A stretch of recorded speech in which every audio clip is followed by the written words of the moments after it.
boa noite. Eu sou Carlos Eduardo Cunha e começa agora o Jornal da Justiça desta quarta-feira, 13 de março. O plenário do Supremo Tribunal Federal reconhece o direito à licença maternidade à mulher não gestante em união homoafetiva. Este é um dos destaques de hoje e você acompanha também nesta edição. Incidência de subregistro cai pela metade no Brasil com a emissão de certidões de nascimento em maternidades. A Justiça suspende a ação penal contra a ex-presidente da Vale no caso de Brumadinho. E ainda, com mudança no canal aberto, TV Justiça passa a ser canal 1 em Brasília.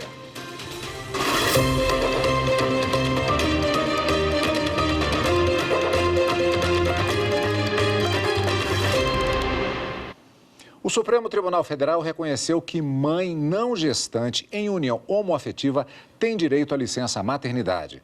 O caso tem repercussão geral, ou seja, a decisão vai valer para processos semelhantes em análise no restante do país. A reportagem é de Marta Ferreira.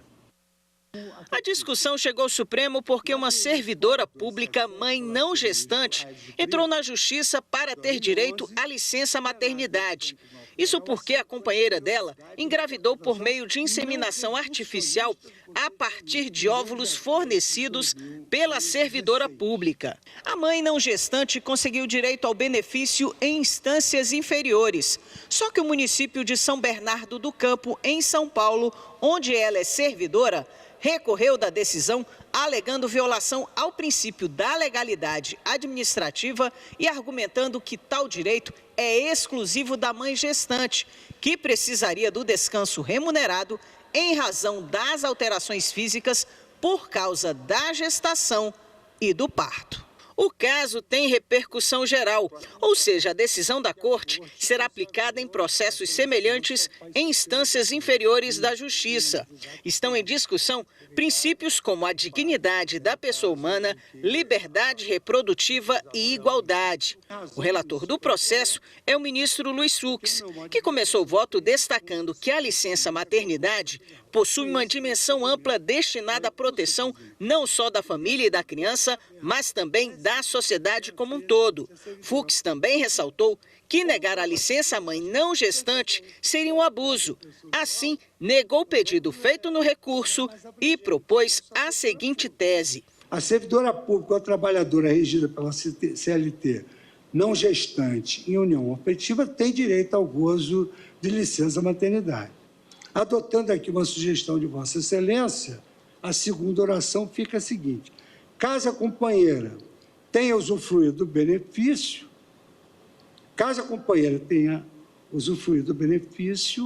fará a companheira jus ao período de afastamento correspondente, análogo ao da licença paternidade. O ministro Flávio Dino acompanhou o relator e fez uma sugestão à tese. Apenas lembro que, por simetria, a consequência será que, quando se tratar de dois homens adotantes, do mesmo modo, nós teremos que um dos homens adotantes terá a licença paternidade e o outro, por igualdade, terá direito a uma licença, do ponto de vista temporal, similar à licença maternidade ou gestante.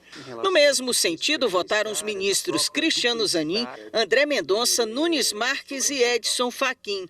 Os ministros Dias Toffoli, Alexandre de Moraes e Carmen Lúcia concordaram com o relator no fundamento, mas com resultado diverso na tese. Se as duas são mulheres, as duas são mães, é o Supremo que vai dizer, não, uma pode, e a outra a gente está equiparando a licença paternidade.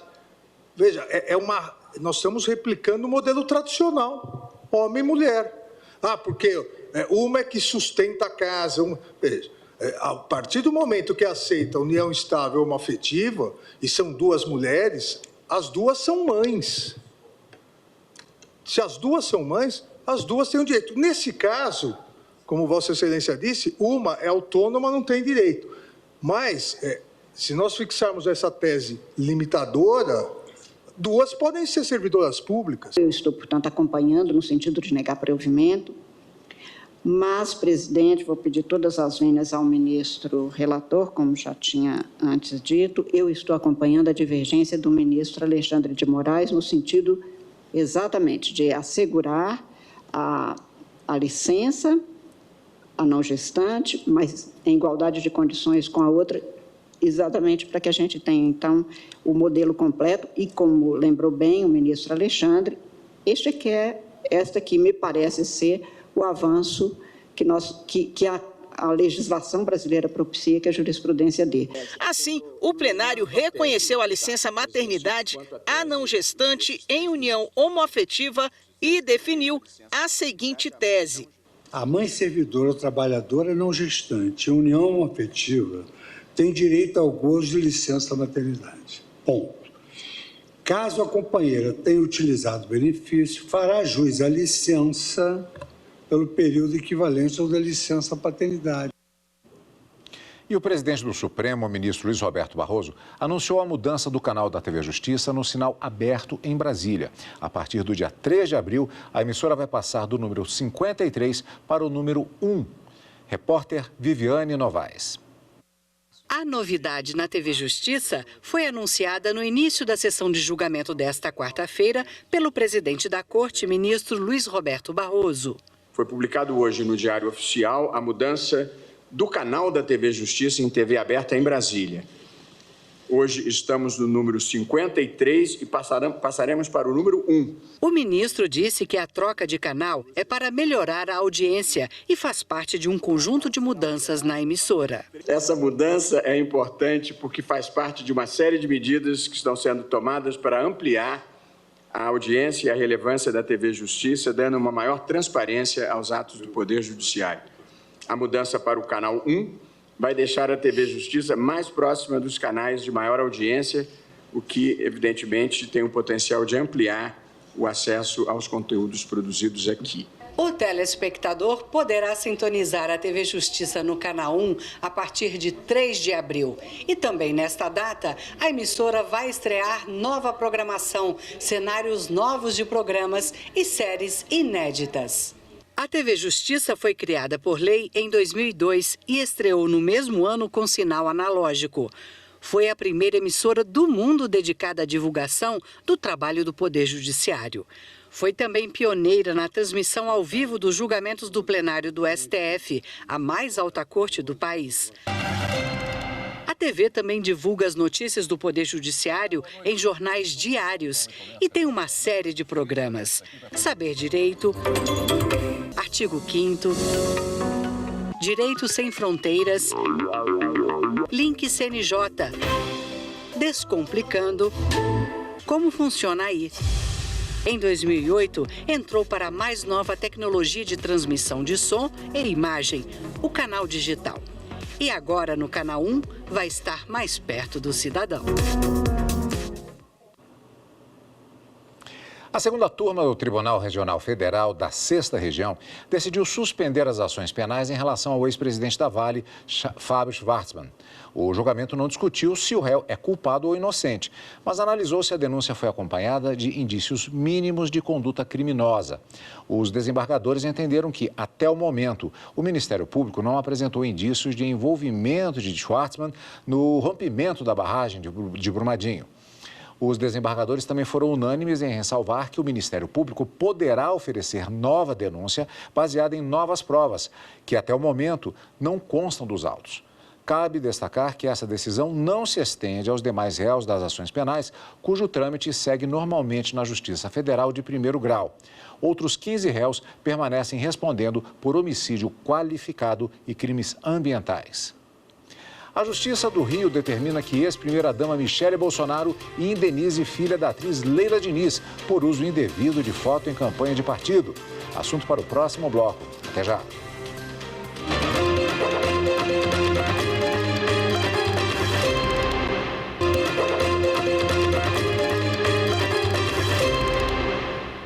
A ex-primeira-dama Michele Bolsonaro vai ter de indenizar a filha da atriz Leila Diniz por uso indevido de uma foto da mãe dela em iniciativa do Partido Liberal. Leila Diniz aparece na propaganda da campanha pelo voto feminino. Os detalhes com Rocine Gomes.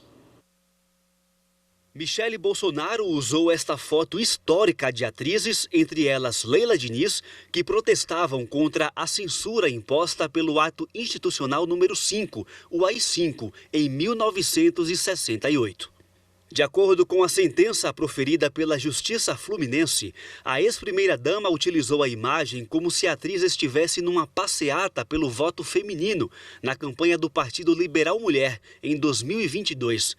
A filha da atriz, Janaína Diniz, autora da ação, vai ser indenizada por dano moral em R$30 mil por causa do uso indevido da imagem e da memória de Leila Diniz. A Escola Judiciária Eleitoral promoveu o primeiro encontro dos grupos de pesquisa do Tribunal Superior Eleitoral. A intenção é estimular investigações científicas sobre problemas e entraves da Justiça Eleitoral, como mostra o repórter Fábio Ruas. O primeiro encontro dos grupos de pesquisa do TSE foi aberto na manhã desta quarta-feira pelo diretor da Escola Judiciária Eleitoral, ministro Floriano de Azevedo Marques. Ele destacou o protagonismo que a Justiça Eleitoral ganhou na defesa da democracia. A partir do momento em que atores que só alcançam uma proeminência dentro do jogo democrático, contraditoriamente e surpreendentemente passam a fazer um combate à própria democracia que os fez alçar o campo das posições de poder no Estado. E a Justiça Eleitoral, não porque queira ou não porque tenha querido, mas ela se impôs a ela fazer a defesa da democracia, no seu sentido mais amplo, em que a vertente eleitoral é uma das dimensões. O ministro Floriano falou da importância dos 4 eixos de pesquisa para o fortalecimento da democracia. O eixo da governança, também o eixo do fortalecimento dos partidos políticos e também o eixo de pesquisa sobre o estímulo à participação de grupos minoritários na política. É impensável que nós, nos dias de hoje, ainda tenhamos uma subrepresentação feminina, uma subrepresentação das parcelas minorizadas da população, e enfrentar esse problema e ver como os mecanismos democráticos podem ser aperfeiçoados para reduzir essa inexplicável e inaceitável subrepresentação é também um vetor importante, não só para as eleições. Vivenciamos isso aqui no combate às fraudes às cotas de gênero, mas da própria democracia. A ministra Edilene Lobo participa do grupo de pesquisa sobre inclusão e diversidade. O nosso trabalho aqui é nos dedicarmos a esses vários temas que se apresentaram, que é da nossa preferência, que é do nosso gosto, mas é nos dedicarmos para essa promoção das pessoas que sustentam a democracia e que fazem acontecer esse modo de viver que nós esperamos seja o que prevaleça, em que todas e todos possam desenvolver sua personalidade, possam manifestar e expressar suas opiniões e pensamentos e contribuir para a formação dessas vontades coletivas, sem manipulações, sem desvios e, fundamentalmente, com muita participação das mulheres, marcadamente das mulheres negras. O Tribunal Superior do Trabalho manteve a determinação de regime de teletrabalho para uma funcionária do Banco do Brasil. A decisão leva em conta que a bancária precisa cuidar do filho, que tem uma grave doença neurológica. Repórter Larissa Batista. De acordo com o processo, a escriturária do Banco do Brasil pediu licença não remunerada para cuidar do filho, que sofreu graves sequelas decorrentes de um quadro inflamatório. Ao final do afastamento, a bancária requereu transferência para uma unidade na capital, mas foi informada de que não havia vagas disponíveis. Ela solicitou, então, a prorrogação do benefício para evitar ser transferida para o interior e conseguir manter os cuidados com a criança. A profissional também ofereceu a alternativa de retornar ao trabalho presencial, desde que fosse em uma agência perto de casa, sem perda salarial e de auxílios. Mas os pedidos foram negados pela instituição financeira, com a justificativa de que o afastamento por meio de licença é concedido de acordo com as regras internas da empresa. Para alinhar as necessidades da trabalhadora às exigências do banco, o juízo de primeiro grau determinou que a mulher voltasse às atividades em regime exclusivamente remoto, com redução de 1/3 da jornada. A sentença foi mantida pelo Tribunal Regional do Trabalho da 21ª Região no Rio Grande do Norte. O Banco do Brasil recorreu ao Tribunal Superior do Trabalho, alegando que a empregada não havia pedido para aderir ao teletrabalho na reclamação trabalhista. Segundo a instituição financeira, a decisão teria ido além do pedido e deveria ser anulada. No TST, o caso foi analisado pela terceira turma. O relator, ministro José Roberto Pimenta, entendeu que em nenhum momento a bancária quis retornar às atividades exclusivamente de forma presencial. Segundo o relator, a adoção do regime remoto compatibilizou com prudência e equilíbrio a necessidade de assegurar ao banco o direito de obter a prestação de serviços e a necessidade da permanência da escriturária em casa para cuidar do filho. Por unanimidade, ficou mantida a decisão em favor da trabalhadora. Não cabe mais recurso. Livros sobre arbitragem, seguro e processo civil foram lançados no Espaço Cultural do Superior Tribunal de Justiça. Repórter Michele Chiapa. Temas atuais julgados no Superior Tribunal de Justiça estão compilados no livro Arbitragem Seguro. A obra aborda pontos como os aspectos gerais da cláusula compromissória inserida em contratos de seguro e arbitragem e seguro-garantia, envolvendo ou não a administração pública. Na obra Processo Civil e Seguro, volume 2, coordenada pelo ministro Moura Ribeiro, o leitor vai acessar conteúdos como provas, seguro judicial, solução de disputas e aspectos gerais do contrato e do processo civil aplicáveis à relação material estabelecida pelo contrato de seguro, como destacou o ministro Moura Ribeiro, coordenador do livro. São dois livros profundamente sociais, porque o seguro praticamente faz parte de nossas vidas, né? Não há quem não tenha um seguro, pelo menos do carro. Nós estamos num momento extremamente importante, principalmente o seguro de vida, seguro de saúde. São temas sempre recorrentes aqui dentro do Superior Tribunal de Justiça. Daí a razão pela qual me parece que é extremamente importante acontecimentos como esse. O professor de Direito e advogado Paulo Lucon foi um dos coordenadores do livro Arbitragem e Seguro. Ele detalhou como foi o processo de construção da obra. Esse livro foi concebido há mais de um ano e meio, mais ou menos, até você fazer o convite, verificar os artigos, separar, agrupar por temas diversos, não é? Então o livro ficou bem interessante e o que foi mais rico foi poder fazer o lançamento aqui no Tribunal da Cidadania. O lançamento das obras aqui no Espaço Cultural do STJ integra as atividades do 7º Simpósio das Relações de Processo Civil e Seguro. O evento, realizado na Corte, e os 2 novos livros lançados ajudam a fomentar o debate sobre temas que acabam sendo julgados pelo tribunal. A seguir, Brasil reduz subregistro à metade com emissão de certidões de nascimento na maternidade. Voltamos em instantes.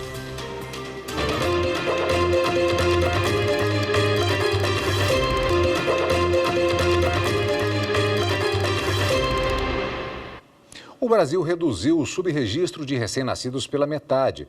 Os dados são da Corregedoria Nacional de Justiça, que desde 2010 prevê normas para a emissão de certidões de nascimento ainda na maternidade. Os detalhes com o repórter Pablo Lemos. Todos os dias, um recém-nascido no Brasil já sai do hospital com a certidão de nascimento. A norma é instituída pelo Conselho Nacional de Justiça desde 2010. E de 2023 para cá, o CNJ instituiu que a emissão do primeiro documento do bebê, ainda na maternidade, pode ser retirada por meio de unidades interligadas aos cartórios, assim como funciona no Hospital Materno Infantil de Brasília. A gente, quando ganha o bebê, a gente fica muito vulnerável. Então, ter o parceiro com a gente próximo ali é maravilhoso, é muito bom. E aí, tendo o cartório aqui, é mais fácil, né? Facilita muito a vida da gente. De acordo com a Corregedoria do CNJ, essa política fez com que a Organização das Nações Unidas reconhecesse que o Brasil praticamente erradicou o subregistro, que é quando a criança sai do hospital sem ser registrada. Em 2015, o índice ainda era de mais de 4% de nascidos sem registro civil.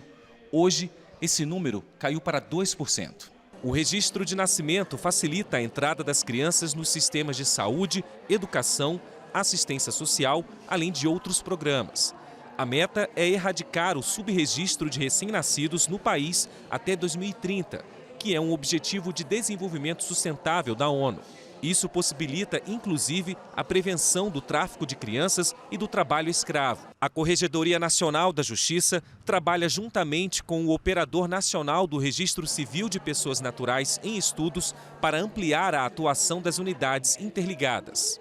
Quando a mãe saía da maternidade antes, sem o registro, ia cuidar de outros afazeres, às vezes até mais urgentes. E depois não voltavam, ou ficava esperando o pai, às vezes numa localidade de difícil acesso, às vezes nascia numa maternidade de um grande centro, mas ia para uma área rural, para uma área mais difícil acesso ao cartório, e às vezes até o transporte complicado, e agora está ali não. Quando o pai vai visitar a mãe no hospital, ou mesmo aquelas mães que não vão estabelecer a maternidade ou a paternidade, estão ali, no próprio hospital já sai com o registro de nascimento.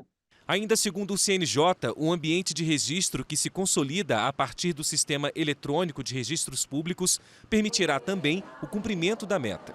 Dados da Associação Nacional dos Registradores Naturais de Pessoas mostram que mais de 100 mil certidões de nascimento são emitidas por ano em maternidades. Em 2013, foram mais de 114 mil documentos pelas unidades interligadas. 10 anos depois, em 2023, esse número atingiu quase 127 mil certidões de recém-nascidos. Nos lugares mais longínquos, como aldeias indígenas, populações ribeirinhas do Amazonas e outros estados, isso aí tem uma certa dificuldade de acesso, mas que os registradores civis estaduais, junto com os tribunais de justiça locais e o CNJ e as associações, têm lutado e têm promovido o avanço nessas localidades do registro. E assim como nas áreas rurais, então os registradores civis do país têm promovido uma verdadeira luta, uma verdadeira batalha para chegar a esses números e com certeza nessas localidades também alcançaremos índices no futuro próximo de erradicação do subregistro. O TRT da Bahia realizou mais uma edição do projeto Dia do Cidadão. A iniciativa tem o objetivo de aproximar a Justiça do Trabalho no Estado da população. Carolina Vasco conta como foi. Diálogo e encaminhamentos para uma solução. Assim foi mais uma edição do projeto Dia do Cidadão no TRT da Bahia. Jussiara é empresária da construção civil e aprovou o momento. Muito importante, é uma oportunidade que nós como cidadão, que é impossível muitas das vezes a gente estar junto a um desembargador. E essa oportunidade foi criada para que nós tenhamos como cidadão acesso à justiça. Este acolhimento é fundamental e hoje isso foi verbalizado por determinadas pessoas. Olha, a justiça, nós gostamos de chegar aqui e ver que a justiça é também acessível. Isso é fundamental. Isso serve para mim, serve para o ouvidor, serve para todos os servidores, servidoras e todos os juízes e juízas. Às vezes, ouvir um pouco já é para essas pessoas uma fonte de muita tranquilização, de algum conforto. O processo do Paulo é uma ação coletiva. Tem mais de 30 anos. No Dia do Cidadão, ele conseguiu uma orientação. Acredito que nós estamos mais próximos de finalizar esse processo. Acho que com a ouvidoria tendo esse conhecimento e os magistrados também, será mais rápido. Interessante a iniciativa porque ela estreita os laços entre o judiciário e a pessoa comum, mostrando que não está num patamar muito alto de uma ilusão da toga. E sim, eu tenho acesso de falar com quem ajuda a decidir a minha ação. Então, me traz uma proximidade e uma segurança legislativa muito grande. Nós tentamos resolver os problemas aqui e quando não pode, o que é que acontece? Eu geralmente reencaminho para a ouvidoria, porque lá nós temos mais tempo para fazer. Então, o balanço é de um lado muito positivo, porque a Justiça mostra que está trabalhando, os processos todos estão dentro dos seus limites andando. Esta edição do Jornal da Justiça fica por aqui. Obrigado pela companhia e uma ótima noite para você.